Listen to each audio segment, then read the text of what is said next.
के तीसरे स्थान में कहा गया है, शेणम भन्ते निब्बाणे किं फले सिद्धि गई गमन पज्जवसान फले समणा उसो। प्रश्न किया गया कि भन्ते, निर्वाण किस फल वाला होता है, निर्वाण से क्या फल मिलता है। उत्तर दिया गया कि सिद्धि गति गमन पर्यवसान फल वाला होता है निर्वाण आयुष्मान श्रमणो। आयुष्मान श्रमणो, निर्वाण का फल होगा सिद्धि गति की प्राप्ति।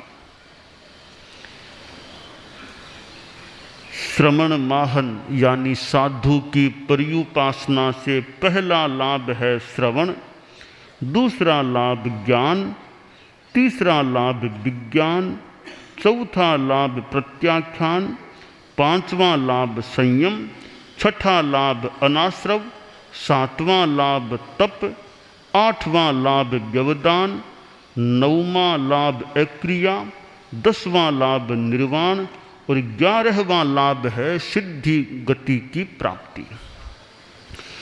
ये लाभ एक के बाद एक, एक के बाद एक, आगे से आगे, आगे से आगे, जैसे श्रृंखला में कड़ियाँ आगे से आगे जुड़ी हुई होती हैं, यह कड़ी उससे जुड़ी हुई अगली कड़ी, फिर अगली कड़ी, इस प्रकार पर्युपासना से लेकर सिद्धि गति प्राप्ति तक की एक श्रृंखला है, एक माला है। जैसे माला में एक के बाद एक, एक के बाद एक मणियाँ होता है, इसी प्रकार पर्युपासना से श्रवण, श्रवण से ज्ञान, ज्ञान से विज्ञान, विज्ञान से प्रत्याख्यान, प्रत्याख्यान से संयम, इस प्रकार यह श्रृंखला बनी हुई है। एक फर्क है आगम आगम में। मैं अभी ठाणम आगम पर व्याख्या कर रहा हूँ। ठाणम आगम में पर्युपासना के 11 लाभ बताए गए हैं। भगवती विआह पन्नति, भगवती सूत्र जिसे कहते हैं, उसमें भी इनका वर्णन है। वहाँ 11 नहीं 10 लाभ बताए गए हैं।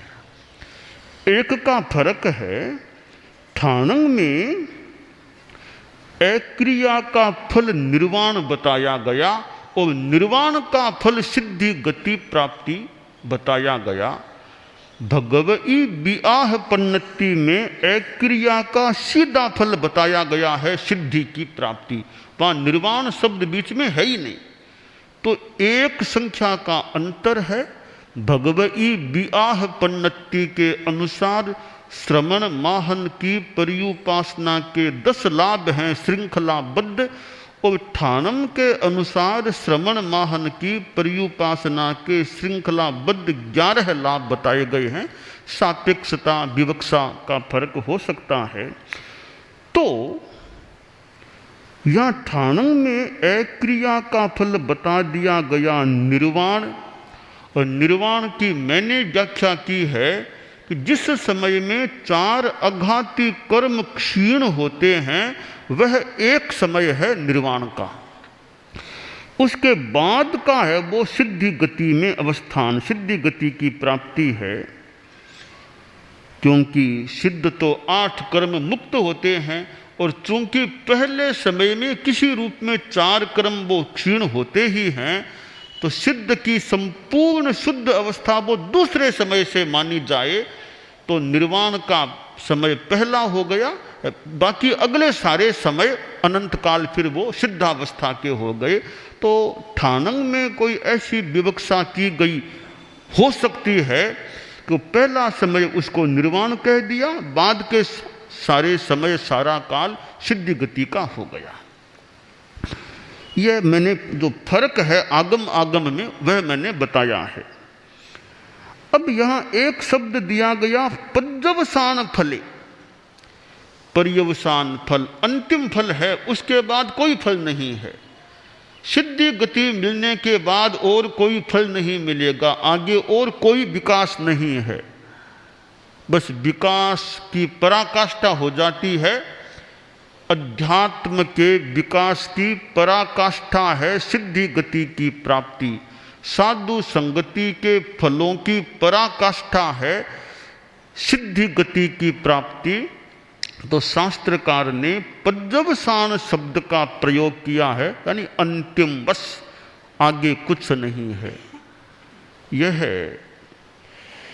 एक श्रृंखला बद्धता हमें प्राप्त होती है आगम में कि साधु संगति से क्या क्या लाभ हो जाते हैं। तो 11वां लाभ है सिद्धि गति की प्राप्ति। मैं इस पर कुछ प्रकाश डालना चाहता हूँ। सिद्धि गति किस प्रकार प्राप्त होती है? जब जीव मनुष्य 14वें गुणस्थान में आ जाता है, और 14वां गुणस्थान का तो स्वल्प काल है, ए ई उ री ली 5 रस्वाक्षरोच्चारण जितना, फिर वह मुक्त होता है, निर्वाण को प्राप्त हो गया पहले समय में, और फिर वह हमेशा के लिए सिद्ध हो गया। तो जब वह आत्मा निकलती है, जैसे यहाँ कोई केवल ज्ञानी साधु है, अब उसकी आत्मा निकलती है, तो वह आत्मा यहाँ से निकल के सीधी इसके जहाँ बैठा या सोया या खड़ा जैसा भी था, उसके ठीक सीध में आत्मा ऊपर जाती है। और वो इतनी शीघ्र की एक सामयिक की गति, ऋजु गति, एक समय की गति, सीधी ऊपर जाती है। अब आत्मा वो क्या करती है? बस उसका एक ही काम, ऊपर जाओ ऊपर जाओ ऊपर, ज्यादा से ज्यादा वो ऊपर जाने का मानो प्रयास करती है। ऊपर जाते जाते वो अलोकाकाश आ जाता है, आगे फिर जा नहीं सकती, करे क्या? अगर जानना हो सकता तो आत्मा और ऊपर शायद चली जाती, पर अलोक आने के बाद जा नहीं सकती। क्यों नहीं जा सकती? कि अलोक में धर्मास्तिकाय नहीं है। धर्मास्तिकाय के बिना जीव और पुद्गल की गति हो नहीं सकती। जीव और पुद्गल को गति करने के लिए धर्मास्तिकाय का सहयोग नितांत अनिवार्य है, उसके बिना गति हो ही नहीं सकती। तो वह आत्मा ऊपर ऊपर जाती जाती जब अलोक आ गया, बस वहां जाके प्रतिहत हो जाती है, आगे बढ़ नहीं सकती, क्योंकि सहारा नहीं, आलंबन नहीं धर्मास्तिकाय का, इसलिए वह अलोक में जा नहीं सकती। तो क्या होता है? वो अलोक से सटकर स्थित हो जाती है। उत्तरध्वैनानी के 36वें अध्ययन में प्रश्न किया गया है, कहिं पलिहया सिद्धा कहिं सिद्धाप इट्ठिया कहिं बुंदिम चैताणम कत्थ गंतोण सिद्धई। प्रश्न ये किए गए हैं कि सिद्ध कहाँ जाकर के प्रतिहत होते हैं, रुकते हैं, यानी कहाँ जाके टकराते हैं, और कहाँ वे स्थित होते हैं, कहाँ वो शरीर को छोड़कर के कहाँ जाकर के सिद्ध होते हैं। ये 4 प्रश्न हो जाते हैं। पहले प्रश्न का उत्तर दिया गया, अलो ए पड़िहया सिद्धा। वे सिद्ध जो आत्माएं हैं, ऊपर जाते जाते जहाँ अलोक आता है वहाँ जाकर टकराती है, बस वहीं जाके रुक जाती है, वहाँ टकराई, आगे बढ़ नहीं पाई। जैसे 2 कोई वाहन आ रहे हैं आमने सामने, दोनों आपस में टकरा गए, आगे कोई बढ़ नहीं सका, वहीं स्थित हो गए। इसी तरह वो आत्मा और अलोक आपस में टकराते हैं, दोनों भिड़ते टकराते हैं, आगे फिर आत्मा जा नहीं सकती, तो वहीं बस और नीचे वापस आती नहीं। उसका काम है ऊर्ध्व गति करना, ऊर्ध्व गति और आगे हो नहीं सकती, इसलिए वहीं जाकर के स्थित हो जाती है। कहाँ होती है? लोकाग्र में। अलो ए पड़िहया सिद्धा लो यज्ञेयप इठिया इहम बोंदिम च इट्टाणम तत्थ गंतूण सिद्धई। आश्रय आलोक से वो टकराती है यानी प्रतिहत होती है, और लोकाग्र यह लोकाकाश का ऊपर का एक यानी बहुत अगला भाग, ऊपर का अगला भाग है, वहां जाकर के वह सिद्ध आत्मा स्थित हो जाती है हमेशा के लिए, और शरीर को वह यहीं छोड़ देती है और वहां जाकर के सिद्धावस्था को प्राप्त हो जाती है। यह सिद्ध होने की बात आ गई। अब शरीर को यहाँ छोड़ती है तो जिस मुद्रा में आदमी बैठा था तो बैठे की मुद्रा में वहाँ आत्मा विराजमान हो जाएगी, लेटा हुआ था तो लेटने की मुद्रा में आत्मा विराजमान हो जाएगी, कोई खड़ा था तो खड़े की मुद्रा में आत्मा विराजमान हो जाएगी, ऐसा प्रतीत होता है। और एक खास बात है, जितनी अवगाहना शरीर की यहाँ थी कुछ अवगाहना कम हो जाएगी। आत्म प्रदेश जो वहाँ विराजमान होंगे, यहाँ जिस प्रकार है शरीर की अवगाहना वो त्रिभागहीन, 1/3 भाग वहाँ कम हो जाता है। थोड़ा वो अवगाहना का आकाश का स्थान कम हो, यहाँ जितना स्थान है 1/3 भाग वहाँ कम हो जाएगा, उस रूप में आत्मा वहाँ विराजमान हो जाएगी। शरीर में तो बीच में खाली स्थान पोलापन भी है, तो आत्मा वहाँ स्थित होगी, कुछ अवगाहना 1/3 भाग जितनी वहाँ कम हो जाएगी, उस रूप में वह सिद्धात्मा वहाँ विराजमान हो जाती है। अब वहाँ जो सिद्ध आत्माएं हैं वो सिद्ध शिला के ऊपर हैं। एक पृथ्वी है सिद्ध शिला, जिसे ईसत प्राग भारा पृथ्वी कहा गया है, बहुत सुंदर है, बहुत सुंदर पृथ्वी है, बहुत ही अच्छी आकर्षक पृथ्वी है। उसके ऊपर और ऊपर, उससे सटे हुए नहीं, उससे और ऊपर वे सिद्ध आत्माएं विराजमान रहती हैं। वह सिद्ध शिला 45 लाख योजन की लंबाई चौड़ाई वाली है, और यह हमारा 2.5 द्वीप है, मानो इसकी भी 45 लाख की लंबाई चौड़ाई, इसके ठीक ऊपर वो सिद्ध शिला का स्थान, उसके ऊपर फिर वे सिद्ध जीव विराजमान रहते हैं। अब जो सिद्ध बनते हैं, कौन बनते हैं? जैन साधु के वेश वाले भी सिद्ध बन सकते हैं। वो तो मान लें कितने कितने जैन साधु भगवान महावीर के निर्ग्रंथ प्रवचन के साधु मोक्ष में गए हैं, परंतु केवल जैनों ने ठेका नहीं ले रखा है मोक्ष जाने का।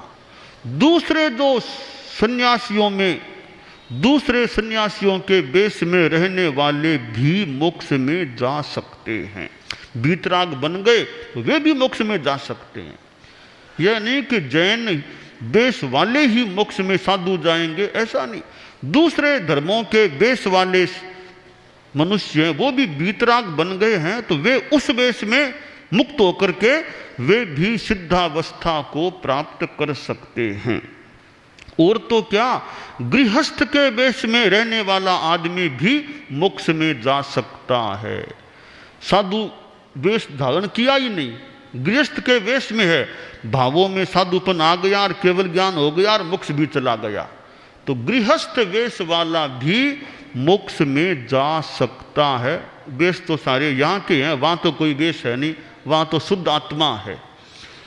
तो स्वलिंगी यानी जैन शासन के वेश वाला, अन्य लिंगी अन्य धर्म के सन्यासियों के वेश वाला, गृहलिंगी गृहस्थ के वेश वाला भी मोक्ष में जा सकता है।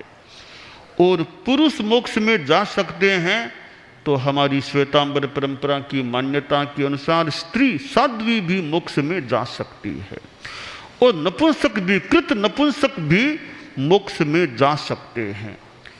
एक समय में एक साथ 108 जीव मोक्ष में जा सकते हैं। 108 जीव एक साथ मोक्ष में दुनिया से जा सकते हैं। और यह भी मान्यता है, जितने जीव मोक्ष में जाते हैं उतने जीव अव्यवहार राशि से व्यवहार राशि में आ जाते हैं।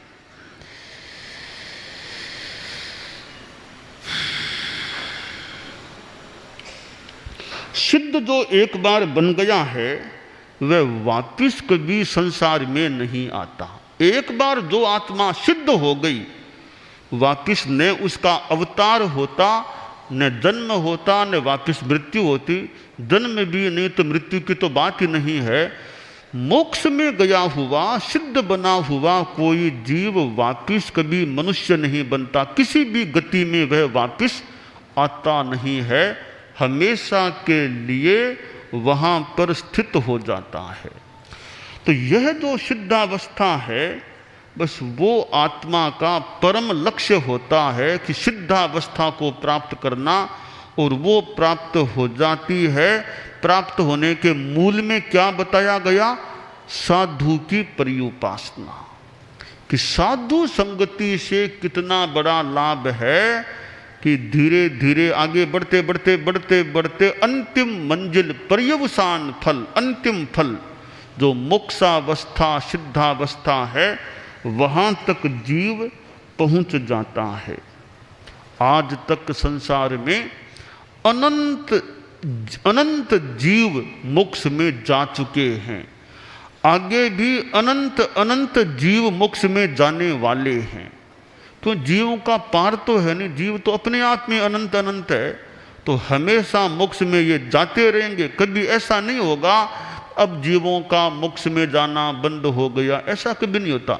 आगे से आगे जाते ही रहेंगे। ठीक है, बीच में विरह काल हो सकता है कि इतने समय तक कोई जीव मोक्ष में नहीं गया, फिर वापिस शुरू हो जाते हैं, मोक्ष में जीव जाने लग जाते हैं।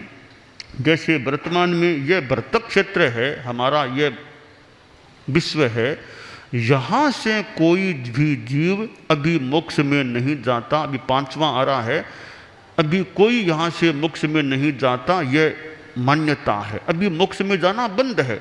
अंतिम मोक्ष में जाने वाले अंतिम केवली जम्बू स्वामी हुए थे, उनके बाद कोई हमारी इस दुनिया से मोक्ष में गया नहीं है।